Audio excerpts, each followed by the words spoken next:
Hello everyone. तो हमने खत्म कर लिया मॉलिक्यूल का रोटेशनल स्पेक्ट्रा, वाइब्रेशनल स्पेक्ट्रा और मॉलिक्यूल एज वाइब्रेटिंग रोटेटर। अब हम शुरू करने वाले हैं रमन स्पेक्ट्रा।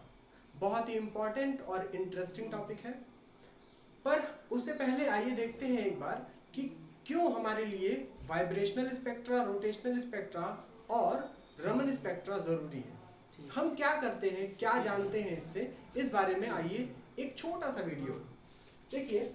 जब हम वाइब्रेशनल स्पेक्ट्रा पढ़ रहे थे तो वहां पर एक पैरामीटर हमारे सामने आया था, नाम था उसका ओमेगा ई, vibrational constant.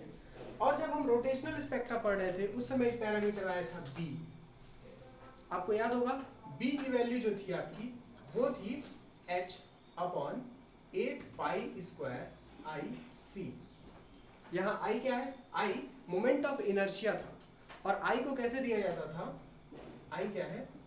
Mu r square. यहां आर स्क्वायर क्या है? आर स्क्वायर को बोला जाता है इंटरमॉलिक्यूलर डिस्टेंस या फिर बॉन्ड लेंथ। दोनों लगभग एक ही चीज है, एक ही चीज है ना। ये आर क्या है? आर है आपका bond length.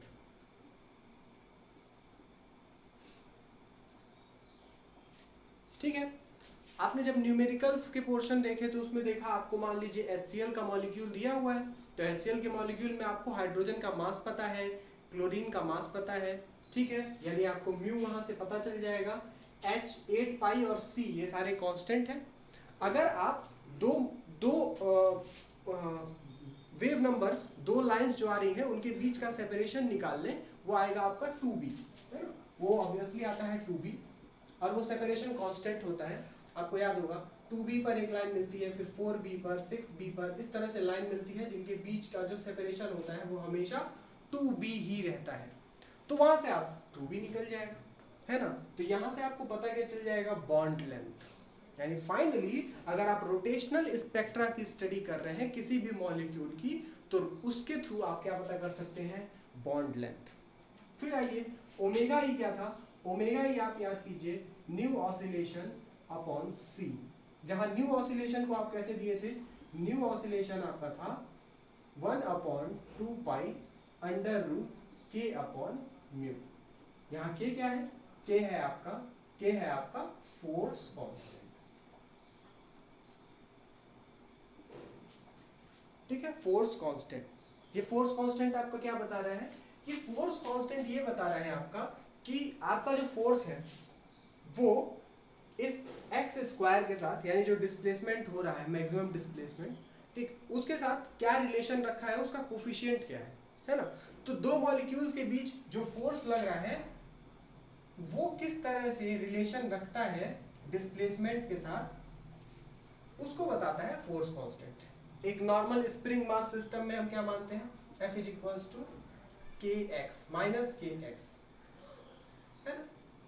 Spring mass system में फोर्स है आपका माइनस kx। यहाँ पर ध्यान से देखिए, आप अगर म्यू पता कर सकते हैं, कोई भी मॉलिक्यूल दिया गया हो म्यू पता कर सकते हैं, सी आपको पता है। ओमेगा ई क्या होता है? ओमेगा ई आपको पता है कि अगर आप फंडामेंटल लाइन देख रहे हैं, फंडामेंटल लाइन देख रहे हैं तो वो कहां आपको मिलेगी? ओमेगा ई पर मिलेगी। सेकेंड आपको जो फर्स्ट ओवरटोन मिलेगा वो लगभग 2 ओमेगा ई पर मिलेगा। ठीक है। तो आप अगर इन दोनों को सब्ट्रैक्ट कर लें, मतलब इसमें से इसको सब्ट्रैक्ट करें, तो आपको ओमेगा ई का सेपरेशन मिलेगा। ठीक है। और वो आपको क्या दे देगा? फोर्स कांस्टेंट के दे देगा। यानी कि अगर आपके पास एक मॉलिक्यूल है तो रोटेशनल स्पेक्ट्रा आपको क्या दे रहा है? बॉन्ड लेंथ दे रहा है। और वाइब्रेशनल स्पेक्ट्रा आपको क्या दे रहा है? फोर्स कांस्टेंट दे रहा है। ठीक है। तो अगर आपके पास एक ऐसा मॉलिक्यूल है जिसके पास परमानेंट डाइपोल मोमेंट है, क्योंकि आपको याद दिलाते हैं कि रोटेशनल स्पेक्ट्रा और मॉलिक्यूलर और वाइब्रेशनल स्पेक्ट्रा उन्हीं मॉलिक्यूल्स में देखा जा सकता है जिनके पास हो परमानेंट डाइपोल मोमेंट। तो अगर किसी मॉलिक्यूल के पास है परमानेंट डाइपोल मोमेंट तो उसका फोर कांस्टेंट के और उनके बीच इंटरमॉलिक्यूलर सेपरेशन आर आप निकाल सकते हैं इन दोनों स्पेक्ट्रा की मदद से। होप आपको समझ में आ गया होगा। ठीक। उसके बाद से अगर हम बात करते हैं रमन स्पेक्ट्रा की, देखिए रमन स्पेक्ट्रा क्यों हमारे काम में आता है, वो इसलिए आता है क्योंकि हम अभी जो स्टडी कर रहे हैं वो उसी मॉलिक्यूल की कर सकते हैं जिसके पास क्या हो, परमानेंट डाइपोल मोमेंट हो। Permanent dipole moment. मान लीजिए आपके पास कोई ऐसा मॉलिक्यूल है जिसके पास परमानेंट डाइपोल मोमेंट नहीं है, जैसे H2, Cl2, O2, N2, ये सारे मॉलिक्यूल्स आपके नेचर में आराम से मिल भी जाते हैं पर इनके पास परमानेंट डाइपोल मोमेंट नहीं होता है। अगर इनके बॉन्ड लेंथ या फोर्स कांस्टेंट की स्टडी करनी हो, उसको निकालना हो, तो हम कैसे निकालेंगे?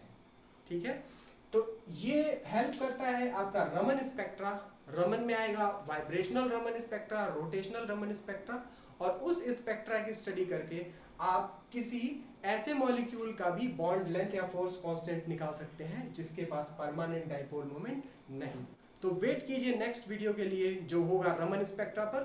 तब तक के लिए पढ़ाई करते रहिए।